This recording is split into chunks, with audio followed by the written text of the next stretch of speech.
Isang magandang araw po sa inyo lahat. Latest weather update po muli tayo. October 28, 2023, araw ng Sabado. Pero bago tayo magsimula, hihiling lamang po ako ng isang like bilang suporta sa ating YouTube channel. So meron po tayong binabantayan ngayon na active low pressure area dito nga po sa may bandang Silangang Mindanao, which is estimated po natin ang layo na may 2,200 kilometers, no?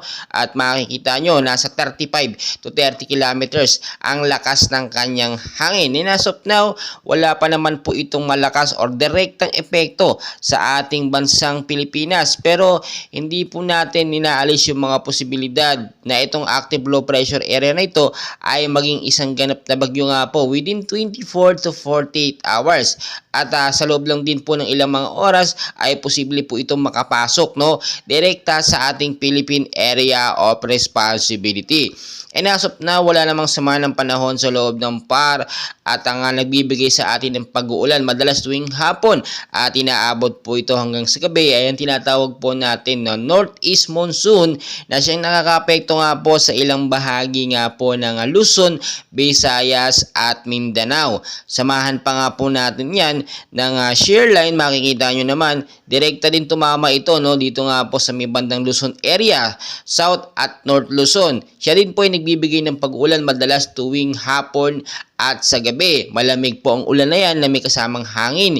Dahil na nga rin po sa hanging amihan ay ina-expect talaga natin na hindi masyadong mainit ang panahon, no, ngayong umaga. At posibleng tuwing hapon at hanggang sa gabi, doon lang tayo makakaranas ng malakas or minsan patuloy na pag-uulan hanggang inaabot ito hanggang sa gabi. Kaya kung may mga lakad po kayo, especially sa hapon, i-check muna maigi, no, ang lagay ng panahon. Kung mayroon nga po bang pag-uulan or hypnosis ng rainfall shower tuwing hapon or sa gabi. At kung emergency naman yan, ugaliin na lang po magdala ng payong jacket o kaya naman po kapote, lalo na kung may mga biyahe kayo or nagmumotor.